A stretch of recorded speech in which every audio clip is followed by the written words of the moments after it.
The night I asked my neighbor what to wear on a date, I thought I was asking a simple question.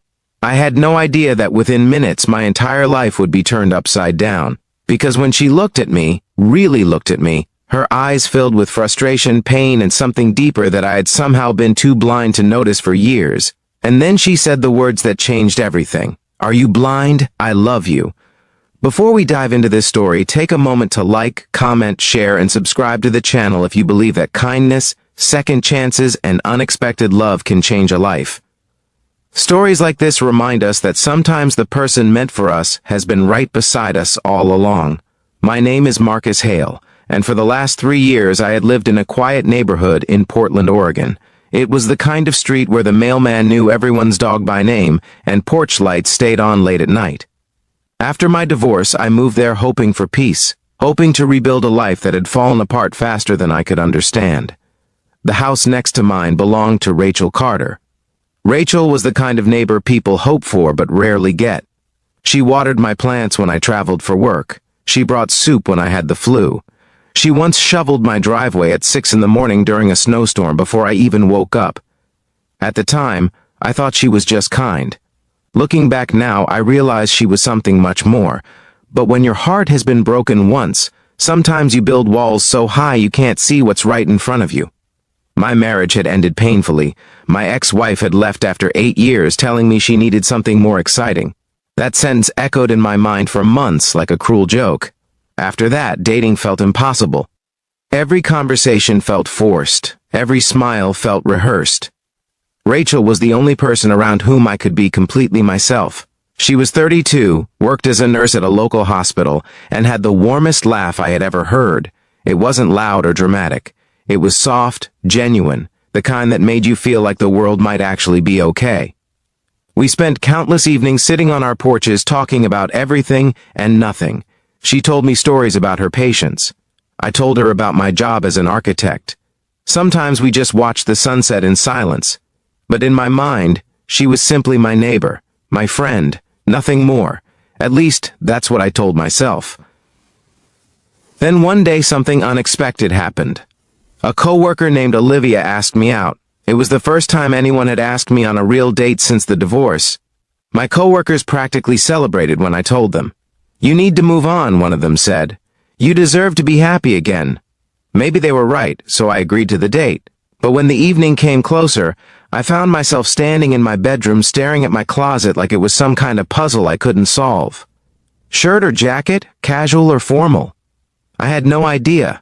After 15 minutes of frustration, I did what had become my habit whenever life confused me.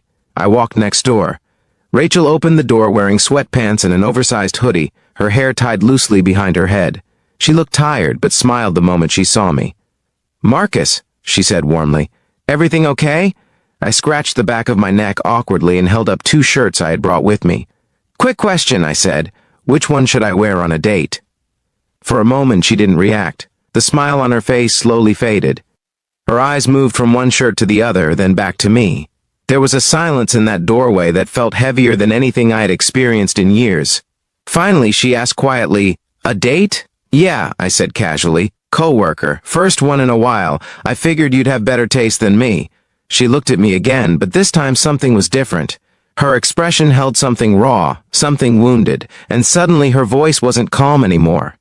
"Marcus, are you serious right now?" I blinked, confused. "Yeah, why?" Then it happened. Her frustration broke through like a dam collapsing. "Are you blind?" she said, her voice shaking. "I love you." The words hit me harder than anything I had heard in years. For a moment I genuinely thought I had misunderstood. But her eyes told the truth. They were filled with emotion she had clearly been holding back for a long time. "I've loved you for 2 years, she continued quietly, tears forming despite her efforts to hold them back. "I bring you food when you're sick. I check on you every night when your porch light stays on too late. I listen to every story about your day like it matters more than my own." She took a breath, her voice trembling. "And you come over asking what shirt to wear for another woman." In that moment, the world around me felt like it had completely stopped. Memories started rushing through my mind. Rachel bringing me soup when I was sick. Rachel cheering when I finished renovating my living room. Rachel sitting beside me silently the night I admitted how much the divorce had hurt. All those moments I thought were simple kindness. all those moments I never truly saw, because I was too busy protecting my own broken heart. And suddenly I realized something terrifying. The person who had been healing my heart all along was standing right in front of me, and I had almost walked away without ever seeing it. Rachel turned away slightly, wiping her eyes. "I'm sorry," she said softly. "You should go, your date is probably waiting." But my feet wouldn't move. For the first time in years, something inside me finally became clear. It wasn't the coworker who made my life feel warm. It wasn't the idea of moving on, it was Rachel. It had always been Rachel. The late-night conversations, the laughter on quiet evenings, the comfort of knowing someone truly cared whether I came home safe. Without thinking, I placed the shirts down on the table beside her door. "Rachel," I said slowly, my voice unsteady. She didn't turn around. "I think I might be blind," I admitted. That made her look back, but this time her expression was cautious, confused. "What do you mean?" I took a deep breath. "I mean, I was so afraid of getting hurt again that I stopped paying attention to what was right in front of me. The truth was spilling out now. I didn't see how much you cared, and I didn't realize how much I cared about you too." Her eyes widened slightly, not with certainty, but with fragile hope. "Marcus," she whispered. "I canceled the date," I said. Her eyebrows lifted. "You did?" "I just texted her," I explained, holding up my phone. "Because if I went tonight, I'd spend the whole time thinking about the person I actually want to be with." Rachel stared at me like she was trying to decide whether this moment was real or a dream. Before we reach the end of this story, I want to ask you something important. If this moment touched your heart even a little, please take a second to like the video, share it with someone who believes in love, and subscribe for more stories that remind us how powerful human connection can be. But before the ending, I have one special request. Comment the word "open eyes" if you believe sometimes love is right in front of us. We just need the courage to see it.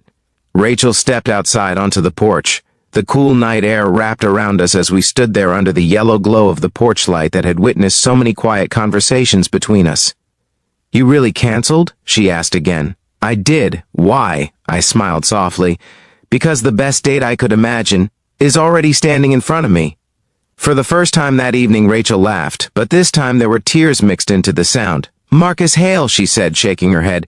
"You might actually be the most oblivious man in the United States." "Probably," I admitted. Then she did something simple but unforgettable. She took my hand, and in that small moment something inside me finally felt whole again. The walls I had built after my divorce didn't crumble dramatically. They simply faded, replaced by warmth, by trust, by the quiet realization that sometimes love doesn't arrive like fireworks.